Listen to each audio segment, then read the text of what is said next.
பிஸ்மில்லாஹிர் ரஹ்மானிர் ரஹீம். அளவற்ற அருளாளரும் நிகரற்ற அன்புடையனுமாகிய அல்லாஹ்வின் திருநாமத்தால் ஆரம்பம் செய்கின்றேன். இன்னல் ஹம்தலில்லா அஸ்ஸலாத்து வஸ்ஸலாம் அலா ரசூலில்லா ஸல்லல்லாஹு அலைஹி வஸல்லம்.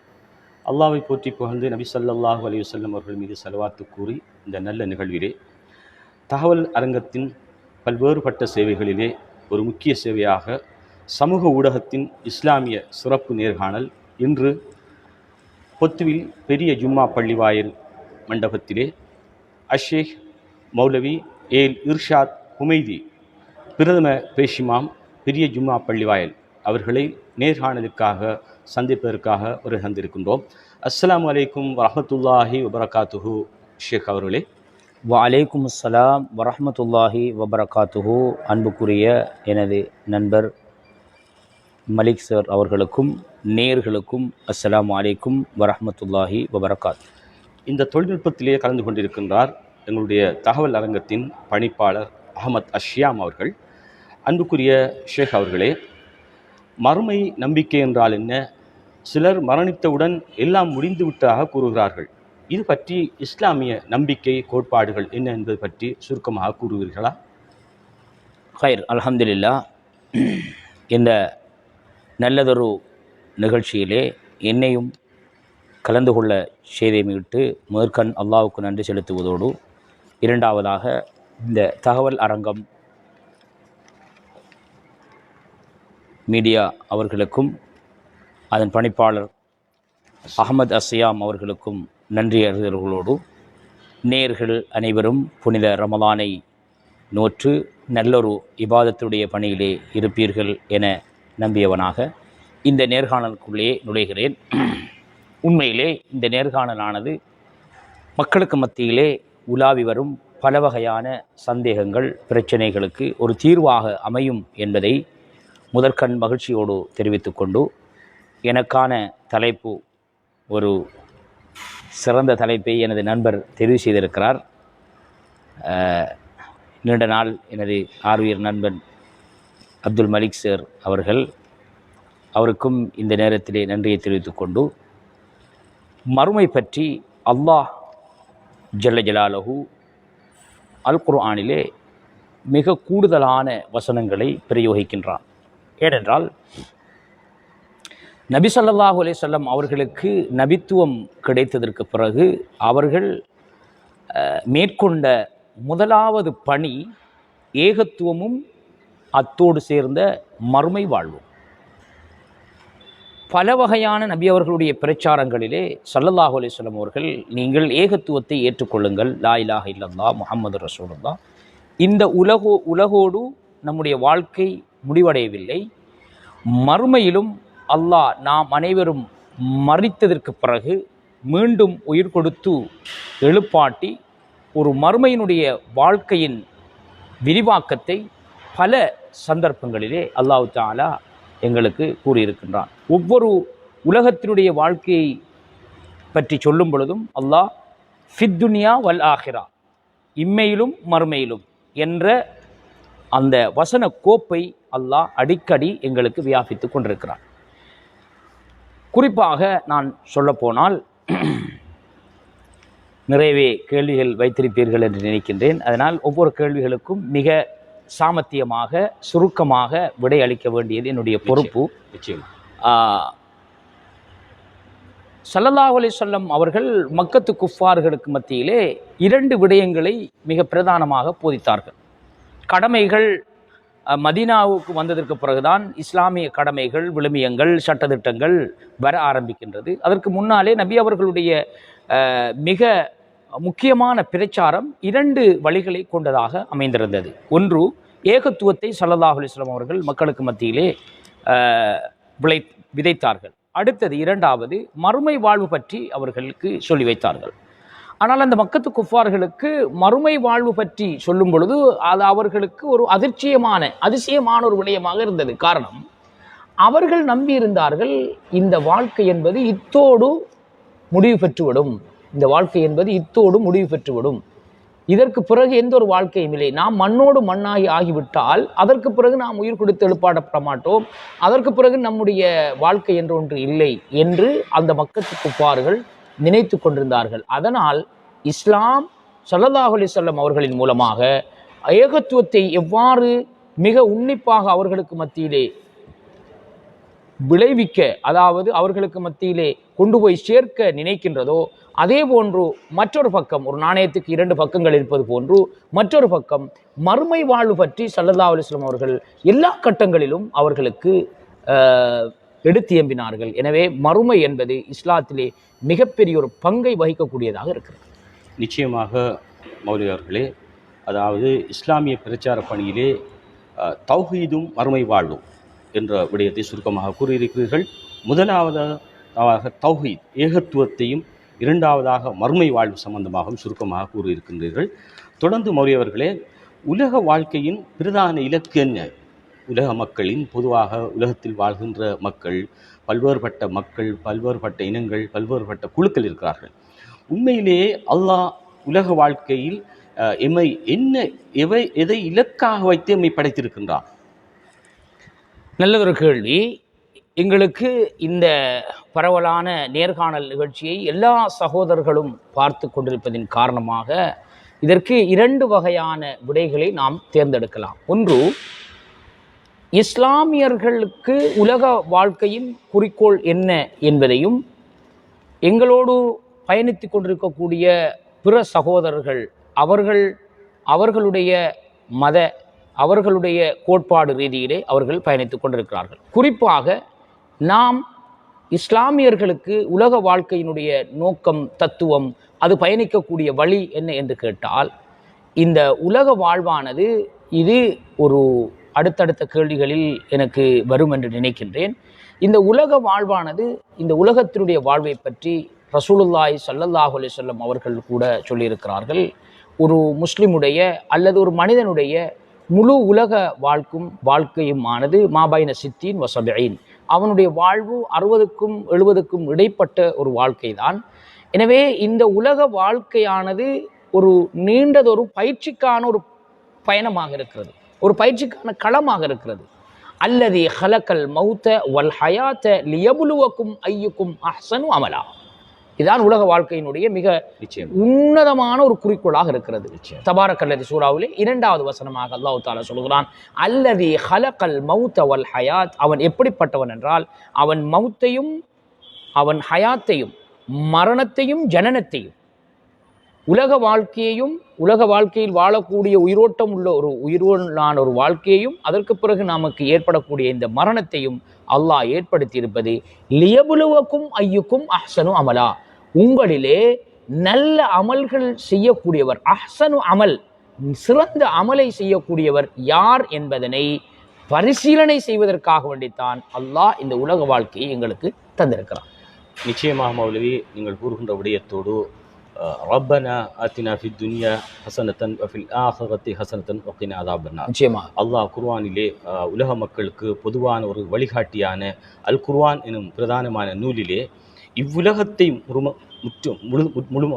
முதலாக கூறி பின்னர் மறுமையை பற்றி கூறுகின்றார். நிச்சயமாக நீங்கள் கூறிய விடயங்களுக்கு அடுத்ததாக இம்மை மறுமையின் விளைநிலம் என்பது பற்றி இஸ்லாம் கூறுவது என்னவென்று தெளிவுபடுத்துவீர்களா?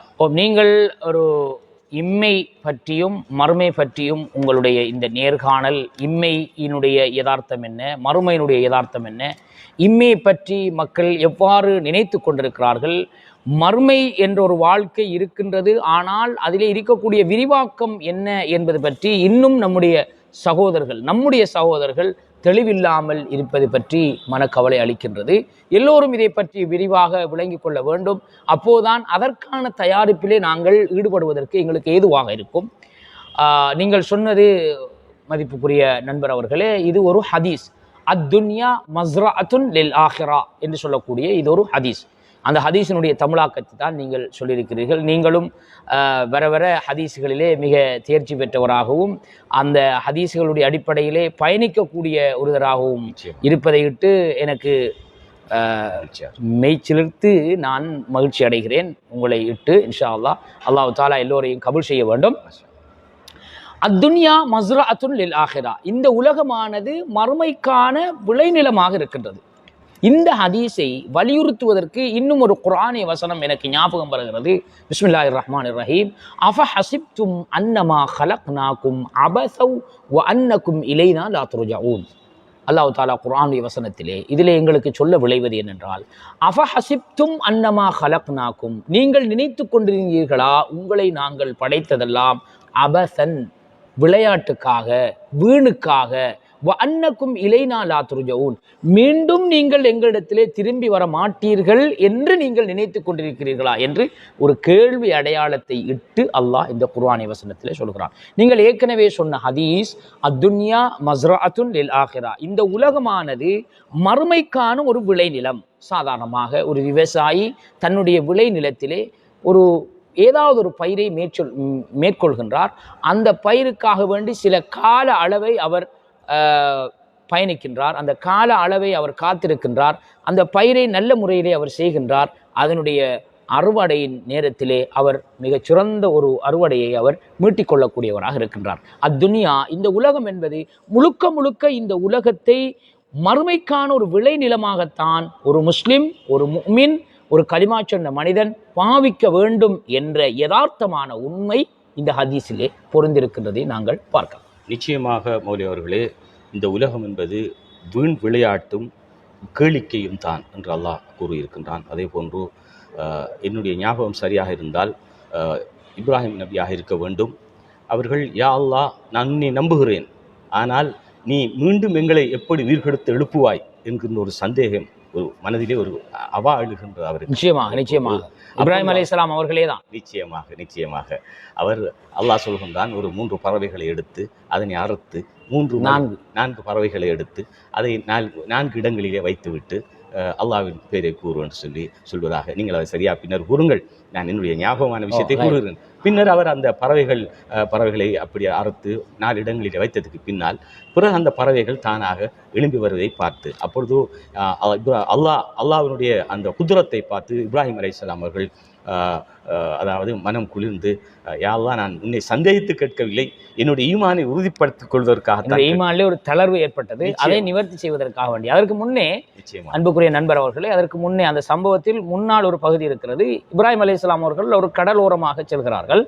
அந்த நேரத்திலே ஒரு கடல் மீன் அல்லது ஒரு கடல் பிராணி செத்து மடிந்து கிடக்கின்றது. அதனை சில பறவைகளும் சில பூச்சிகளும் சில வண்டுகளும் உண்ணக்கூடிய ஒரு நிலையை காணுகிறார்கள். எனவே இந்த பிராணியானது இவ்வாறான ஒரு நிலையிலே இருக்கப்பட்டு இது அழிந்து மாய்ந்து விட்டதற்கு பிறகு இது எவ்வாறு உயிர் கொடுத்து எழுப்பப்படும் என்ற ஒரு சந்தேகமல்லை, ஒரு எண்ண அலைகள் இப்ராஹிம் அலைஹிஸ்ஸலாமுடைய உள்ளத்திலே எழுகின்றது. அதன் மூலமான தொடரான சம்பவம் தான். நிச்சயமா ஜஸாக்குமுல்லாஹ் ஹைர். நான் கூறிய அந்த விடயத்தை நீங்கள் சரியாக கூறியிருக்கிறீர்கள்.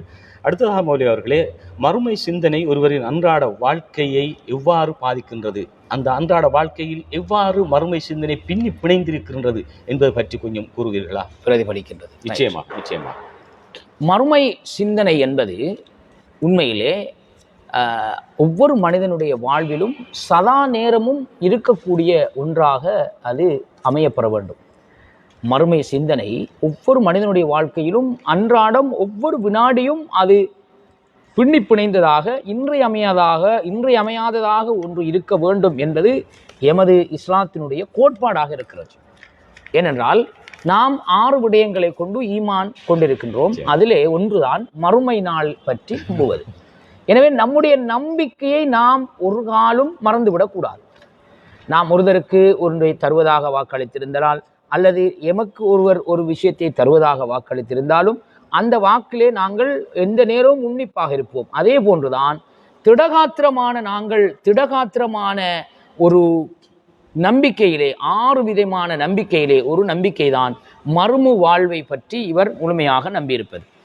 நிச்சயமா மௌலவி அவர்களே, எனக்கு ஞாபகம் வருகிறது, நாங்கள் படிக்கின்ற காலத்திலே ஓதப்பள்ளியிலே எங்கள் உஸ்தாத்மார்கள் ஆமன்து பில்லாஹி வ மலாயிகத்திஹி வ குதுபிஹி வ ரசூலிஹி வல் யௌமில் ஆகிர் வல் கத்ரி கைரிஹி வ ஷர்ரிஹி மினல்லாஹி தஆலா என்ற விடயத்தை நீங்கள் ஞாபகப்படுத்தியிருக்கிறீர்கள்.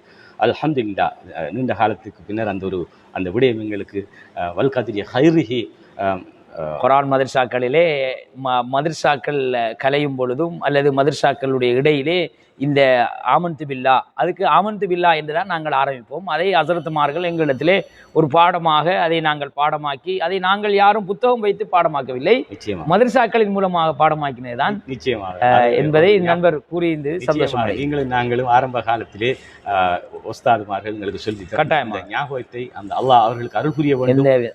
ஆமீன் ஆமீன் ஆமீன், அருள் புரிய வேண்டும், சந்தேகம் இல்லாமல் சொன்னீர்கள். நிச்சயமாக. நாங்கள் இப்பொழுது பொத்துவில் பெரிய ஜும்மா பள்ளி வாயிலே மறுமை சிந்தனை என்ற ஒரு தலைப்பிலே தகவல் அரங்கம் எங்கள் சமூக ஊடகத்தின் இஸ்லாமிய சிறப்பு நேர்காணல் இடம்பெற்றுக் கொண்டிருக்கின்றது. இதில் தொழில்நுட்பத்தில் கலந்து கொண்டிருக்கின்றால் தகவல் அரங்கம் பணிப்பாளர் அஹமத் அஷ்யாம் அவர்கள். இதனை நான் ஞாபகப்படுத்தி கொண்டு, அன்புள்ள மௌலவி அவர்களே, மனிதனுக்கு மறுமையின் பயன் என்ன என்பது பற்றி கொஞ்சம் விளக்குவீர்களா? மறுமையினுடைய பயன்பாடு சம்பந்தமாக நாங்கள் உற்று நோக்கக்கூடிய நேரத்தில் அல்லாஹ் ஜல்ல ஜலாலுஹு பல சந்தர்ப்பங்களில் பல கட்டங்களில் இந்த நீங்கள் உயிர் கொடுத்து எழுப்பாட்டப்பட்டு நீங்கள் உலகத்திலே செய்திருக்கக்கூடிய அத்தனை செயற்பாடுகளுக்குமான பிரதிகூலங்களை மறுமையில் நீங்கள் கண்டுகொள்வீர்கள் நிச்சயமாக என்று சொல்லி ஹஸ்ரத் அலி ரலியல்லாஹு தஆலா அன்ஹு அவர்கள் சொல்கிறார்கள். இது ஹதீத் அல்ல, அவர்களுடைய ஒரு கூற்று. என்றால் ஏராளமான சஹாபாக்களுடைய மார்க்கத்திலே முன்னிலை வைக்கக்கூடியவர்களுடைய கூற்றுக்கள் பதிவு செய்யப்பட்டிருக்கிறது. எனவே அவைகளை கூற்றை நாங்கள் கூற்றாகவே நாங்கள் எடுத்துக்கொள்ள வேண்டும். அவர்கள் சொன்னார்கள், இந்த உலகமானது அமலுத் துன்யா, அதாவது மக்கானுல் அமல், அதாவது இந்த உலகமானது அத்துன்யா மக்கானுல் அமல் என்று சொன்னார்கள். இது அமல் செய்யக்கூடிய, இபாதத்துகள் செய்யக்கூடிய, பணிபுரியக்கூடிய, அல்லாஹ்வுடைய கட்டளைகளை நிவர்த்தி செய்யக்கூடிய இது ஒரு இடம். ஆனால் வல் ஆகிரத்து ஜஸாஉல் மக்கான், மறுமை நாள் என்பது அது கூலி கொடுக்கப்படக்கூடிய ஒரு இடம். அங்கே அமல் கிடையாது, இங்கே கூலி கிடையாது. எனவே ஒரு முஸ்லிமுடைய, ஒரு மூமினுடைய, ஒரு இஸ்லாமிய கோட்பாடுடைய ஒரு மனிதனுடைய எண்ணம் எவ்வாறு இருக்க வேண்டும் என்றால், நாம் மறுமையை நோக்கி ஒரு பயணத்தை மேற்கொண்டிருக்கின்றோம். எனவே இது அமல் செய்யக்கூடிய ஒரு தளம். மறுமையானது எங்களுக்கு செய்த அமலுக்கு கூலி தரக்கூடிய ஒரு தளம். இந்த ஹதீஸை, இந்த விடயத்தை பல குர்ஆனிய வசனங்கள் எங்களுக்கு உறுதிப்படுத்துகின்றன. பிஸ்மில்லாஹிர் ரஹ்மானிர் ரஹீம். வமை யஅமல் மிஸ்கால தர்ரத்தின் கைரன் யரா வமை யஅமல் மிஸ்கால தர்ரத்தின் ஷர்ரன் யரா. நீங்கள் குர்ஆனிய வசனத்தில் கருத்துக்களில் அந்த குர்ஆனிய வசனத்தை ஓதும் போதே அந்த கருத்துக்களை சாதாரணமாக ஒரு சில விஷயங்களிலே நீங்கள் விளங்கியிருப்பீர்கள். இருந்தும் நண்பர் அவர்களே, மக்கள் விளங்கிக் கொள்ள வேண்டும் என்பதற்காக வேண்டி அதனுடைய மொழிபெயர்ப்பை சொல்கிறேன்.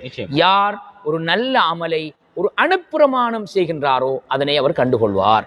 யார் ஒரு கெட்ட அமலை ஒரு அனுப்பிரமாணமாதும் செய்கின்றாரோ அதனுடைய பிரதிபலத்தையும் பிரதிகூலத்தையும் அவர் கண்டுகொள்வார். எனவே இந்த உலகத்திலே வியாபித்திருக்கக்கூடிய மக்களானது இவர்கள் மறுமையை நோக்கிய பயணத்திலே இங்கே அமல் செய்வதும் அங்கே கூலி பெற்றுக் கொள்வதுமான ஒரு மறுமையினுடைய பயன்பாடு இவர்களுக்கு உகந்ததாக இருக்கின்றது. ஒரு மனிதனுக்கு மறுமையினுடைய பயன்பாடு என்ன என்பதுதான் இங்கே கேள்வி. எனவே உலகத்திலே அவர்கள் செய்து கொண்டிருக்கக்கூடிய நல்லவையாக இருந்தாலும் சரி, கெட்டவைகளாக இருந்தாலும் சரி, உயர்தரமானவையாக இருந்தாலும் சரி, அல்லது ஒரு மனிதனை நாங்கள் மனதிலே இவர் ஒரு அத்மானவர் என்று கருதுவதற்கு கூட அல்லாஹு தஆலா அதனை பதிவதற்கு பல ஏற்பாடுகளை செய்திருக்கிறான். எனவே அதற்குரிய பிரதிகூலம் அங்கே கிடைக்கப்பெறக்கூடியதாக இருக்கிறது என்பதை இந்த நேயர்களுக்கும் எங்களுடைய நண்பர் அவர்களுக்கும் தெரிவித்துக் கொள்வதில் சந்தோஷம் அடைகிறேன். நிச்சயமாக மௌலவி அவர்களே, இந்த உலகத்திலே நாங்கள் செயற்பாடுகளை தான் செய்கின்றோம், அதற்குரிய கூலி நமக்கு இங்கு கிடைப்பதில்லை. நிச்சயமாக மறுமையிலே எந்த விதமான செயற்பாடும் எங்களுக்கு இல்லை. உதாரணமாக தொழுகையோ, ஜக்காத்தோ, நோன்போ, ஹஜ்ஜோ எதுவுமே இல்லை. நாங்கள் மரணித்த பின்னர் அதற்கான கூலியை வல்ல ரஹ்மான் அந்த அல்லாஹ் சுப்ஹானஹு தஆலா அவனுடைய திருப்பொருத்தம் எங்களுக்கு கிடைத்து அதற்குரிய சரியான கூலி கிடைக்க வேண்டும் என்று இந்த சந்தர்ப்பத்திலே நான் இந்த ரமலான் காலத்திலே கேட்டுக்கொள்கின்றேன். அடுத்ததாக ஷேக் அவர்களே, சுவர்க்கம் நரகம் பற்றி மறுமையை பற்றி சொல்கின்ற பொழுது நிச்சயமாக கேள்விகளுக்கு சிராத்தல் முஸ்தகீம் என்று சொல்லி வருகின்ற பொழுது சுவர்க்கம் நரகம் இறுதியான ஒரு முடிவு சுவர்க்க நரகம் சம்பந்தமாக இஸ்லாம் என்ன கூறுகிறது? உண்மையிலே நண்பர் அவர்கள் ஒரு நாள் கணக்கிலே பேச வேண்டிய ஒரு தலையங்கத்தையும் ஒரு விரிவாக்கத்தையும் ஒரு 5 நிமிடங்களுக்குள்ளே இதை நீங்கள் கொண்டு வர வேண்டும் என்ற ஒரு ஷிட்டான ஒரு நிபந்தனையை இட்டு இந்த கேள்வியை கேட்டிருக்கிறார். நான் இந்த நேரத்திலே எங்களுடைய தகவல் அரங்கம் பணிப்பாளர் அவர்களையும் விழித்தவனாக, இது ஒரு நீண்ட தலையங்கம், இதற்காக நீங்கள் பிறகு ஒரு நேரம் எங்களுக்கு நேரம் ஒதுக்கி தர வேண்டும். சுவர்க்கம் நல்லவர்களுக்கு, அமல் செய்யக்கூடியவர்களுக்கு கிடைக்கக்கூடிய ஒரு பரிசு. நரகம் அல்லாஹ் தஆலா யார் யாரெல்லாம் இறை நிராகரிப்பு செய்கின்றார்களோ, அல்லது பாவம் செய்கின்றார்களோ, அல்லது குற்றம் செய்து அதற்குரிய தண்டனையை அனுபவிப்பதற்காக முடிவு செய்யப்பட்டிருக்கிறார்களோ, அது அல்லாஹ்வுடைய கையில் இருக்கிறது, அது அல்லாஹ்வுடைய முடிவில் இருக்கிறது. நாங்கள் யாரும் அதற்கு தலையிட முடியாது. அப்படியானவர்களுக்கு ஒதுக்கப்பட்ட இடம்தான் நரகம். சுவர்க்கம் பற்றி அல்லாஹ் தஆலா அதிகமான இறை வசனங்களிலே சொல்லும் பொழுது, இன்னல்லதீன ஆமனு வ அமிலு ஸாலிஹாத்தி லஹும் ஜன்னாத்துன் தஜ்ரி மின் தஹ்திஹல் அன்ஹார் ஸாலிகல் ஃபௌஸுல் கபீர். நிறையவே வசனங்களை சொல்லியிருக்கிறான். எங்களுக்கு நேரம் போதாது. ஒரு வசனத்தை பற்றி சுவர்க்கத்தையும் ஒரு வசனத்தை பற்றி நரகத்தையும் விழித்துவிட்டு அடுத்தடுத்த தலைப்புகளுக்கு செல்லலாம்னு நினைக்கிறேன். யாரெல்லாம் ஈமான் கொண்டு சாலிஹான அமல்கள் செய்கின்றார்களோ, லஹும் ஜன்னாத்துன், அவர்களுக்கு ஒரு சுவர்க்கம் அல்ல, ஜன்னாத் என்றால் ஜன்னத்துன் என்றால் சுவர்க்கம், ஜன்னாத்துன் என்றால் பல சுவர்க்கங்கள்.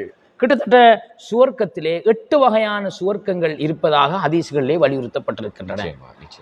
குறிப்பாக அபூ பக்கர் சித்திக் ரலியல்லாஹு தஆலா அவர்களை இந்த 8 வகையான சுவர்க்கங்களும் தங்களுடைய வாசல்களை திறந்து மர்ஹபன் யா அபூபக்கர், மர்ஹபன் யா அபூபக்கர், எங்களிடத்திலே வாருங்கள் அபூபக்கரே என்று அந்த 8 சுவர்க்கங்களும் அழைக்கக்கூடிய ஒரு நிலை. எனவே இதிலேருந்து எங்களுக்கு நிறுவனமாகின்றது, சுவர்க்கங்கள் 8 வகையான சுவர்க்கங்கள் இருக்கின்றது. இந்த சுவர்க்கங்கள் அனைத்தும் லஹும் ஜன்னாத்துன் தஜ்ரி மின் தஹ்திஹல் அன்ஹார், அந்த சுவர்க்கத்துக்கு கீழே அது மட்டுமல்லாமல் பல ஆறுகள் ஓடிக்கொண்டிருக்கும். இப்படியான ஒரு சுவர்க்கத்தை பற்றி அல்லாஹ் குர்ஆனிலே மக்களுக்கு ஆசை ஆர்வத்தை ஊட்டுவதற்காக வேண்டி சொல்லியிருக்கின்றான். நரகத்தினுடைய பகுதியை எடுத்துக்கொண்டால் அதற்கான சில பொறுப்பு வாய்ந்த மலக்குமார்கள், கடினமான மலக்குமார்கள், சில ஹதீஸ்களின் வாயிலாக அதுக்கு பொறுப்பாக இருக்கக்கூடிய மாலிக் அலைஹிஸ்ஸலாத்து வஸ்ஸலாம் அவர்களுக்கு சில நேரங்களில் காது கூட கேட்காது என்ற அளவுக்கு நிச்சயமாக நீங்கள் சொல்லுகின்ற பொழுது நான் அதை கேட்பதற்கு நினைத்துக் கொண்டிருக்கின்றேன். பொதுவாக சொல்வார்கள், நரகத்தின் அதிபதி மாலிக் அலைஹிஸ்ஸலாம் என்று சொல்வார்கள், அவர்களுக்கு காது கேட்காது என்று பொதுவாக எல்லோரும் கூறுவார்கள். நான் அதை கேட்பதற்கு மனதில் நினைத்துக் கொண்டிருக்கின்ற பொழுது அல்லாஹ் சுப்ஹானஹு தஆலா அதனை உங்களுடைய வாயாலேயே கூற வைத்து விட்டார். அல்ஹம்துலில்லாஹ், அல்ஹம்துலில்லாஹ். பல ஹதீஸ்களிலே அங்கே ஜபானியாக்கள் ஒப்படைக்கப்பட்டிருக்கிறார்கள். ஜபானியாக்கள் என்று சொல்வதற்குரிய அவர்கள் எந்த விதமான ஈவிரக்கமும் இல்லாதவர்களாக இருக்கிறார்கள். அவர்களிடத்திலே இரக்கம் என்பது கிடையாது. அவர்களுடைய கைகளிலே தண்டாயுதங்கள் இருக்கும். இது பாவம் செய்திருக்கக்கூடியவர்களுக்கும் இறை மறுப்பாளர்களுக்கும் குறிப்பாக என்று அல்லாஹ் குர்ஆனிலே நேரடியாக சொல்கிறான். வல்லதீன கஃபரு வகல்லபு பிஆயாத்தினா, யாரெல்லாம் எங்களுடைய அத்தாட்சிகளை நிராகரித்தார்களோ, எங்களுடைய அத்தாட்சிகளை பொய்ப்பித்தார்களோ, குர்ஆனிய வசனம் என்பது பொய், மறுமை என்பது பொய், மறுமையிலே எழுப்பாட்டப்படுவது என்பது பொய் என்று யாரெல்லாம் எங்களுடைய வசனங்களை இறை மறுப்பாளர்களாக இருக்கின்றார்களோ அவர்களை பற்றியும் சொல்லும் பொழுதும் சொல்கின்றான். எனவே அல்லாஹ் தஆலா இந்த புரிந்த ரமலானிலே மாதத்திலே நான் நரகத்தை பற்றி அதிகமாக பேசுவதற்கு விரும்புவதில்லை. ஏனென்றால் அதை பற்றி பேசி நாங்கள் மக்களை இன்னும் சோகத்திலே ஆழ்த்துவதை விட இந்த ரமலானிலே அல்லாஹ் தஆலா எல்லோருக்கும் பாவ மன்னிப்பு கொடுத்து ரமலான் நரகத்திலிருந்து விடுதலை பெற வேண்டும். எனவே சுருக்கமாக சுவர்க்கம் நல்லமல் செய்யக்கூடியவர்களுக்கும், நரகம் தீய அமல்கள் செய்து அதற்கான தௌபாக்களை பெற்றுக்கொள்ளாதவர்களுக்கும் என்று சொல்வது மிகச்சால பொருத்தமாக இருக்கும். நிச்சயமாக மௌலவி அவர்களே, ஈமான் கொண்டவர்களுக்கு சுவர்க்கம், ஈமான் கொள்ளாதவர்களுக்கு நரகம் என்று பொதுவாக நாம் எடுத்துக்கொள்ளலாம். நிச்சயமாக அல்லாஹ் அனைவரையும் எங்களுடைய பாவங்களை மன்னித்து மேலான ஜன்னத்துல் ஃபிர்தௌஸ் எனும் சுவர்க்கத்திலே எங்களது கேட்டுக்கொண்டிருக்கின்ற நேயர்களையும் உலகளாவிய ரீதியில் முஸ்லிம்களையும் அல்லாஹ் கபூல் செய்ய வேண்டும் என்ற இடத்திலே பிரார்த்தித்துக் கொண்டு, அடுத்ததாக மௌலவி அவர்களே, நாங்கள் சுருக்கமாக மறுமை நாடின் அடையாளங்கள் பற்றி நபி ஸல்லல்லாஹு அலைஹி வஸல்லம் அவர்கள் கூறிய விடயங்களிலே மிக முக்கியமான ஒரு சில விடயங்களை இந்த இடத்திலே கூறுவீர்களா? நீங்கள் எனது அன்புக்குரிய நண்பர் கேட்கக்கூடிய ஒவ்வொரு கேள்விகளும் இது ஒவ்வொரு நாள் அல்லது பல மணித்தியாலங்கள் இருந்து பேச வேண்டிய ஒரு தலையங்கமாக இருக்கிறது. ஆனால் இதை நீங்கள் சுருக்கமாக 5-10 நிமிடங்களுக்குள்ளே சுருக்கிக் கொள்ள விரும்புகிறீர்கள். இருந்தும் மீண்டும் ஒரு திறந்த பயான் நிகழ்ச்சியிலே நாம் சந்திக்க வேண்டும். அதை பற்றி நாம் அலாவி மக்களுக்கு தெரியப்படுத்த வேண்டும். ஏனென்றால் உண்மையிலே இது ஒரு சிறந்த ஒரு விஷயமாக, மற்றது இது ஒரு சிறந்த ஒரு நேர்காணலாக நான் கருதுகின்றேன். ஏனென்றால் இது பற்றி மக்களிடத்திலே இன்று ஒரு தெளிவில்லாமல் இருக்கின்றது. மக்களிடத்திலே இன்று என்னென்றால் மக்கள் எல்லோரும் உலகத்திற்கு பின்னால் மிக வேகமாக உருண்டு கொண்டிருக்கக்கூடிய இந்த உலகத்துக்கு பின்னால் உருண்டு கொள்வதன் காரணமாக மறுமை பற்றிய வாழ்வையோ அல்லது சுவர்க்கம் பற்றியோ அல்லது நரகம் பற்றியோ, மறுமை எதை எங்களுக்கு சொல்லித் தருகின்றது, மறுமையோடு சம்பந்தப்பட்ட ஈமானிய தொடர்பான விடயங்கள் என்ன என்பதை பற்றி உண்மையிலே மக்கள் கொஞ்சம் தெளிவில்லாமல் இருக்கிறார்கள். அதை பற்றி நாங்கள் கவலைப்படுகிறோம். மக்களுக்கு தெளிவுபடுத்த வேண்டும். நாங்கள் நேரம் எடுத்து தெளிவுபடுத்துவதற்கு தயாராக இருந்தாலும் மக்கள் அதிலே ஆர்வம் இல்லாமல் இருக்கிறதை கொண்டு எங்களுக்கு மிகவும் மனவேதனை அடைகிறது. ஹைர், நான் விடயத்துக்கு வருகிறேன்.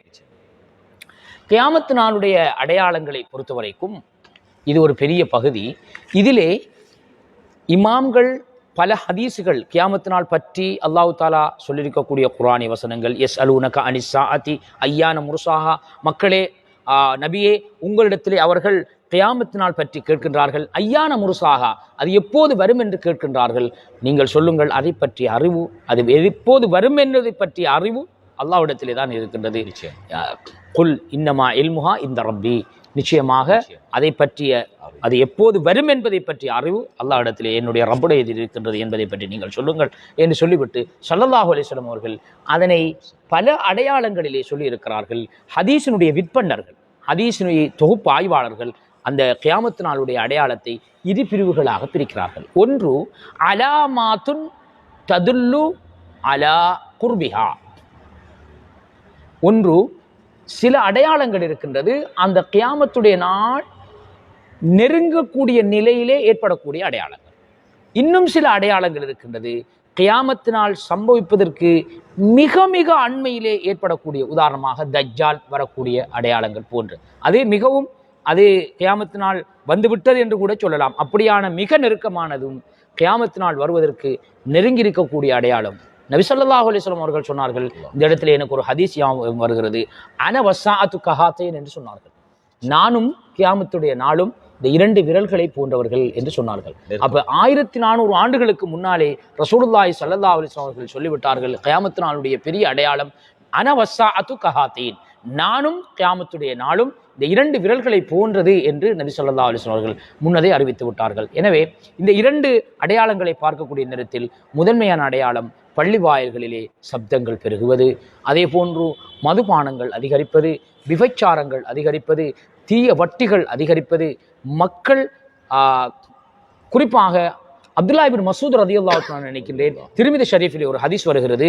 அந்த ஹதீஸிலே 15 விதமான அடையாளங்களை ஒரே ஹதீஸிலே கொண்டு வருகின்றார்கள். இந்த 15 விதமான அடையாளங்களும் தற்பொழுது நம்முடைய நாட்டிலும் நம்முடைய பகுதியிலும் முழு உலகத்திலும் நடைபெற்று கொண்டிருக்கக்கூடிய அடையாளங்கள். வ அக்க உம்மஹு வ அதுனா சதீகஹு வ அக்ஸா அபாஹு, இது போன்ற நிறைய விஷயங்கள் நான் சொல்லிக்கொண்டே போகலாம், நேரமின்மை காணாது. ஒரு தாயை அவர்கள் வஞ்சிப்பதும், ஒரு தந்தையை அவமரியாதை கருதுவதும், ஒரு நண்பனை அவர் உற்ற தோழனாக, தாய் தந்தையர்களை விடவும் உற்ற தோழனாக எடுத்துக்கொள்வதும், ஒரு கூட்டத்திலே முதியவர் இருக்கின்றார், அவரை அந்த மக்கள் கணக்கெடுக்காமல் இருப்பதும், அதே போன்று ஒரு கூட்டத்திற்கு வசாதல் கபீல தஃபாசிகுஹும், ஒரு கூட்டத்திற்கு ஒரு எதுவுமே தெரியாத, ஒரு பாவம் செய்யக்கூடிய, எந்த விதமான மார்க்கத்தை பற்றி எந்த விளக்கமும் இல்லாத, மார்க்கத்தை பற்றி எந்த விதமான அறிவும் இல்லாத, மார்க்கத்தை பற்றி எந்த விதமான தெளிவும் இல்லாத ஒருவன் ஒரு கூட்டத்துக்கு தலைவன் ஆவதும் கூட கியாமத் நாளுடைய அடையாளங்களில் ஒன்று என்று சொல்லப்பட்டிருக்கிறது.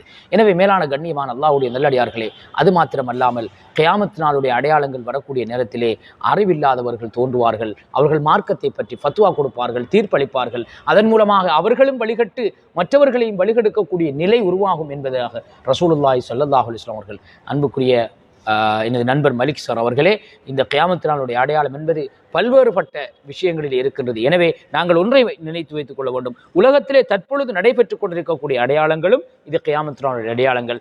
அடுத்தது மஹ்தி அலைஹிஸ்ஸலாத்து வஸ்ஸலாம் அவர்கள் தோன்றுவது, தஜ்ஜாலுடைய வருகை தோன்றுவது, யஅஜூஜ் மஅஜூஜ் கூட்டம் என்பது, ஈசா அலைஹிஸ்ஸலாத்து வஸ்ஸலாம் அவர்கள் தோன்றுவது, தாபத்துல் அர்து என்று சொல்லக்கூடிய மிகப்பெரிய ஒரு மிருகம், தாபத்துல் அர்து மிகப்பெரிய ஒரு மிருகம் தோன்றுவது, அதே போன்று கிழக்கிலே உதித்து கொண்டிருக்கக்கூடிய சூரியன் மேற்கிலே உதிப்பது, ஈசா அலைஹிஸ்ஸலாத்து வஸ்ஸலாம் அவர்கள் தஜ்ஜாலை வந்து விரட்டி கொண்டு அவர்களை இது பண்ணுவது, தஜ்ஜாலுடைய குழப்பங்கள் ஏற்படுவது, இவைகள்லாம் கண்ணூடாக காணக்கூடிய இந்த அடையாளங்கள் மிக நெருக்கமாக இருக்கின்றது என்பதையும் உங்களோடு நான் பகிர்ந்து கொள்வதில் சந்தோஷம் அடைகிறேன். நிச்சயமாக அவர்களே, இன்று நாங்கள் இருக்கின்ற இந்த நாள் உலக வரலாற்றிலே இஸ்லாமிய கண்ணோட்டத்திலே மிகவும் முக்கியமான ஒரு நாள்.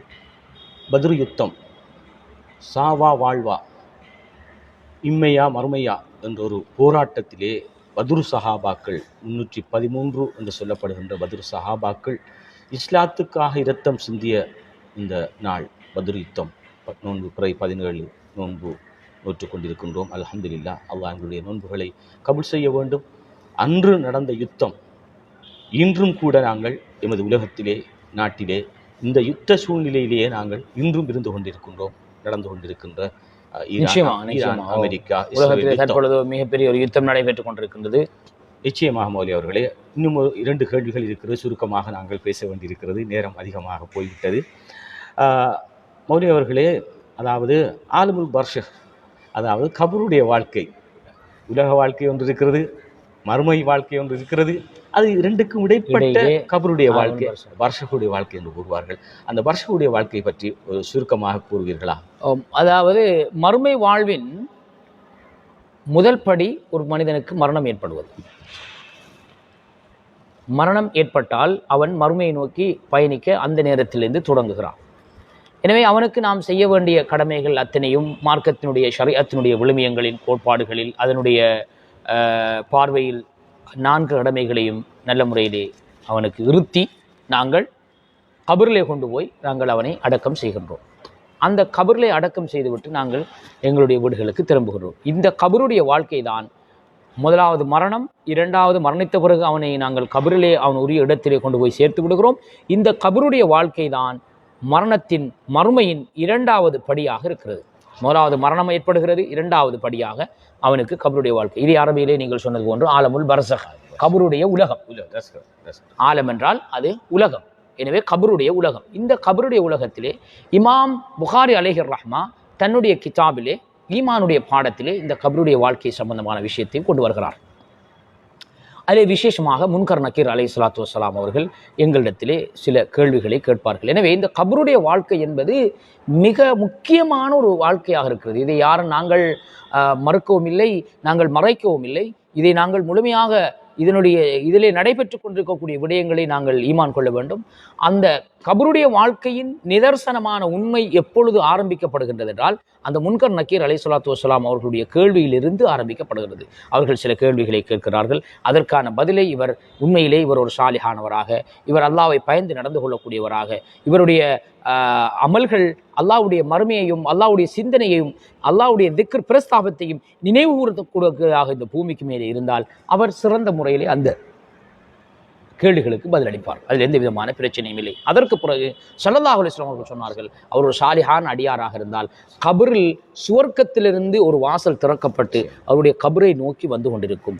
சுவர்க்கத்தினுடைய சாரல்கள் மூலமாக சுவர்க்கத்தினுடைய வாசனைகள், சுவர்க்கத்தினுடைய காற்றுக்கள், தென்றல் அனைத்துமே இவருடைய கபரை நோக்கி வந்து கொண்டிருக்கும். இவர் நிம் கனௌமத்தில் அரூஸ், ஒரு மணமகன் தூங்குவது போன்று நீங்கள் தூங்கி விடுவீராக என்ற சுப செய்தியோடு அந்த முன்கர் நக்கீர் அலைஹிஸ்ஸலாம் அவர்கள் நகர இவர் மறுமை நாள் வரும் வரைக்கும் இந்த சுவர்க்கத்தினுடைய இன்பங்களை அனுபவித்துக் கொண்டிருப்பார் என்பதாகவும் புகாரி ஷரீஃபிலே ஒன்று சொல்லப்பட்டு, அதே போன்று இந்த கபருடைய வாழ்க்கையானது ஒரு துரதிர்ஷ்டவசமான ஒரு மனிதருக்கு, ஒரு அல்லாஹ்வுடைய கட்டளைகளை பாழ்படுத்திய ஒரு மனிதனுக்கு அகப்பட்டு விட்டால் அல்லாஹ் பாதுகாக்க வேண்டும். அவர் சிறந்த முறையிலே அந்த பதில்களுக்கு சொல்ல முடியாது. அவர் லா அதிரி, இந்த வார்த்தையை ஹதீஸிலே வருகிறது, லா அதிரி லா அதிரி லா அதிரி யாஹு என்று சொல்லிக்கொண்டே இருப்பார். எனக்கு தெரியாது, எனக்கு ஒன்றுமே தெரியாது, எனக்கு ஒன்றுமே தெரியாது என்று. மலக்குமார்கள் முன்கர் நக்கீர் அலைஹிஸ்ஸலாம் அவர்கள் இந்த கேள்வி கணக்கு கேட்டதற்கு பிறகு இவர் லா அதிரி என்று சொல்லுவாராக இருந்தால் அதற்கு பிறகு மலக்குமார்கள் தண்டாயுதங்களோடு அவருக்கு வேதனை செய்யப்படக்கூடிய விஷயங்களோடு அவர் அல்லாஹ் பாதுகாக்க வேண்டும். பெரும்பெரும் ஊர்வனங்கள் கூட அவருடைய கபரை சூழ்ந்து கொள்ளும். அல்லாஹ் தஆலா அவருடைய கபரை வேதனையை கொண்டு நிரப்புவான் என்பதாக அருமை நாயகம் ஸல்லல்லாஹு அலைஹி வஸல்லம் அவர்கள் பல ஹதீஸ்களிலே சொல்லியிருக்கிறார்கள். எனவே அன்புக்குரிய நேயர்களே, இந்த விடயத்தை பார்த்து கொண்டிருக்கக்கூடியவர்களே, எனது அன்புக்குரிய முஸ்லிம்களே, எனது அன்புக்குரிய உறவுகளே, உங்கள் எல்லோரிடத்திலையும் நாங்கள் இருவரும் சேர்ந்து வினயமாக கேட்டுக்கொள்வது என்னவென்றால், கபருடைய வாழ்க்கையை பற்றி நீங்கள் பயப்படுங்கள். கபருடைய வாழ்க்கை மிக பிரதானமானது. ஒன்று சுவர்க்கத்தின் பூஞ்சோலையாக இருக்கும், அல்லது நரகத்தின் படுகொலையாக இருக்கும். ஒரு விஷயத்தை கூறி இந்த கபருடைய வாழ்க்கைக்கு முற்றுப்புள்ளி வைக்கிறேன். ஹசரத் உஸ்மான் ரலியல்லாஹு தஆலா அவர்கள் கபரின் பக்கம் சென்றால் தன்னுடைய முபாரக்கான தாடி நடைமளவுக்கு அழுது கொள்வார்கள்.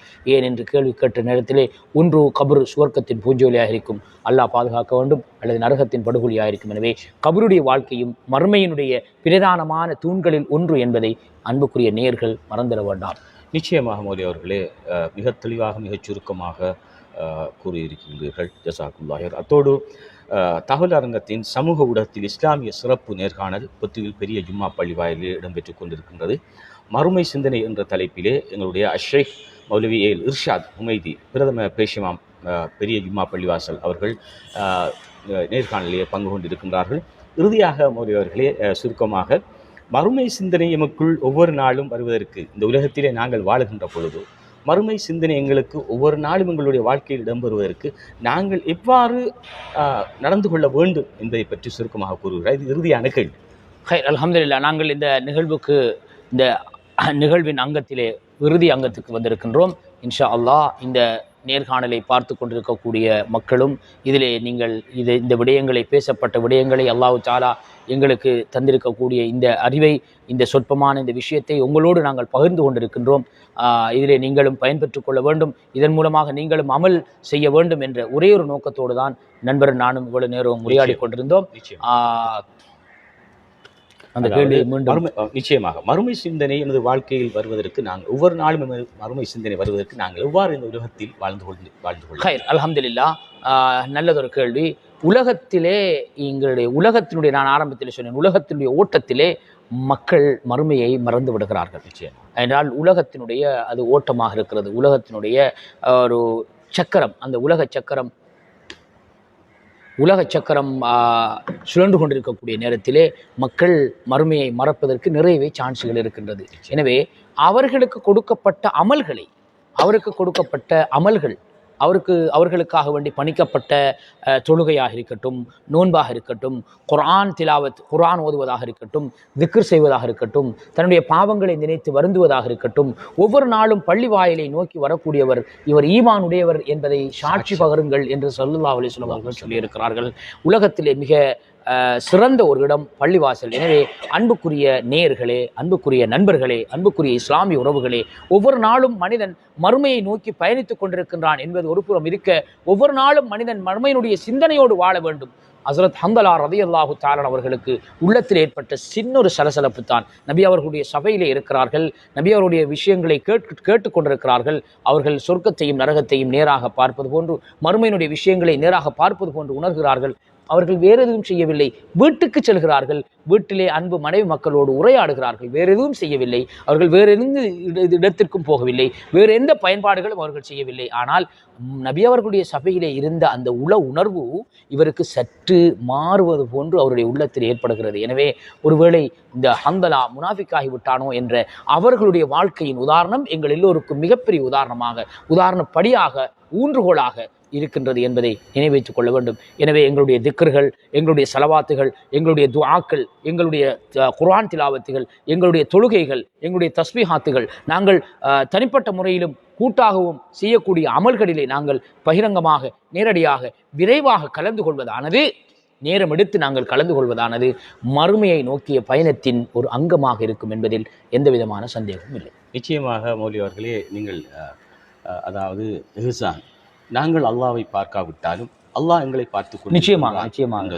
இந்த கோட்பாடு என்ற கோட்பாட்டுக்கு அமைய எங்களுடைய ஒவ்வொரு மூச்சும் 24 மணித்தியால வாழ்க்கையும் அல்லாஹ்வினுடைய சிந்தனையோடு, அல்லாஹ்வினுடைய திக்ரோடு கழிந்து கொண்டிருந்தால் நிச்சயமாக 24 மணித்தியால வாழ்க்கையும் அது வணக்கமாக மாறிவிடும் என்று. வணக்கமாக மாறுவது மட்டுமல்லாமல் அந்த விடயத்திலே ஸல்லல்லாஹு அலைஹி வஸல்லம் சொன்னார்கள், ஹன்தலாவை பார்த்து, நீங்கள் இப்போது சொன்னது போன்று நீங்கள் இருப்பீர்களானால் மலக்குமார்கள் நீங்கள் செல்லும் இடமெல்லாம் உங்களோடு முசாஃபஹா செய்வார்கள் என்ற சுப செய்தியையும் ஹன்தலா ரலியல்லாஹு அன்ஹு அவர்களுக்கு நபி அவர்கள் சொல்லி வைத்தார்கள். எனவே நீங்கள் சொன்னது போன்று எல்லோரும் எந்த நேரமும் நாங்கள் மறுமையுடைய சிந்தனையிலே இருக்க வேண்டும். நிச்சயமாக தகவல் அரங்கம் சமூக ஊடகத்தின் இஸ்லாமிய சிறப்பு நேர்காணல் நிகழ்ச்சியிலே எங்களோடு கலந்து கொண்ட அஷேக் மௌலவி இர்ஷாத் ஹுமைதி பிரதம பேஷிமாம் பெரிய ஜும்மா பள்ளி வாயில் அவர்களுக்கு தகவல் அரங்கம் சார்பாக மனமார்ந்த நன்றிகளையும் தெரிவித்துக் கொள்வதோடு எங்களுடைய தகவல் அரங்கம் தொழில்நுட்பத்திலே கலந்து கொண்டிருக்கின்றார் எங்களுடைய தகவல் அரங்கம் பணிப்பாளர் அகமது அஷ்யாம் அவர்கள் வருகின்றிருக்கிறார்கள். இந்த இடத்திலே எங்களோடு பிரசன்னமாயிருக்கிறார்கள் முன்னாள் பொத்துவில் வாசிய சாலையின் பிரதம நூலகர் எங்களுடைய சகோதரர் ஃபலீல் அவர்கள் கலந்து கொண்டிருக்கின்றார்கள். அவர் எங்களது ஊடகத்திலே ஒரு உறுப்பினராக இருந்து கொண்டிருக்கின்றார். இந்த நோன்பு வேளையிலும் கூட இந்த தகவல் அரங்கத்தின் இந்த நேர்காணலில் கலந்து கொள்ள வேண்டும் என்பதற்காக பெரிய ஜும்மா பள்ளி வாயிலே வந்து பிரசன்னமாயிருக்கிறார். எங்களுடைய பிரதம நூலகர் எங்களுடைய சகோதரர் ஃபலீல் அவர்களுக்கும் இந்த இடத்திலே நன்றியை கூறிக்கொள்வதோடு இங்கே நேயர்கள் நீங்கள் கேட்டுக்கொண்டிருக்கிற இந்த நிகழ்வு உங்களுக்கு பயனுடையதாக இருக்க வேண்டும். உங்களுக்கு பயனுடையதாக இருக்கின்ற இந்த நிகழ்ச்சியை நீங்கள் மற்றவர்களுக்கும் பயனடைய ஷேர் பண்ண வேண்டும் என்று கேட்டுக்கொள்வதோடு அல்லாஹ் உங்களையும் எங்களையும் புரிந்து கொள்ள வேண்டும். இந்த புனித ரமதான் மாதத்திலே அல்லாஹ் எங்களுடைய பாவங்களை மன்னித்து நிச்சயமாக எங்களுடைய ஒவ்வொரு மூச்சும் இந்த உலக வாழ்க்கை மறுமைக்காக தயார் செய்யக்கூடிய வாழ்க்கையாக எங்களுடைய வாழ்க்கையை அமைத்துக் கொள்ள வேண்டும் என்று இந்த இடத்திலே கேட்டுக்கொள்வதோடு இன்ஷா அல்லாஹ் மீண்டும் ஒரு நேர்காணலில் நாம் சந்திப்போம் என்று கேட்டுக்கொண்டு உங்கள் முன்பு விடைபெறும் நான் KPM ஷரீஃப் அப்துல் மலிக் உங்களிடமிருந்து விடைபெற்றுக் கொள்கின்றேன். இன்ஷா அல்லாஹ் எங்களுடைய அடுத்த நேர்காணல் இன்று பிற்பகல் 4 மணிக்கு இடம்பெறும் என்கின்ற ஒரு செய்தியை உங்களுக்கு முன்னால் தெரிவித்துக் கொண்டு எங்களுடைய அன்புக்குரிய தகவலரங்கம் நேயர்கள் இன்ஷா அல்லாஹ் இன்று பிற்பகல் 4 மணிக்கு எங்களோடு இணைந்து கொள்ளுமாறு அன்போடு கேட்டுக்கொள்கின்றேன். நன்றி. சுப்ஹானக்கல்லாஹும்ம வ பிஹம்திக அஷ்ஹது அன் லா இலாஹா இல்லா அன்த அஸ்தக்ஃபிருக வ அத்தூபு இலைக்.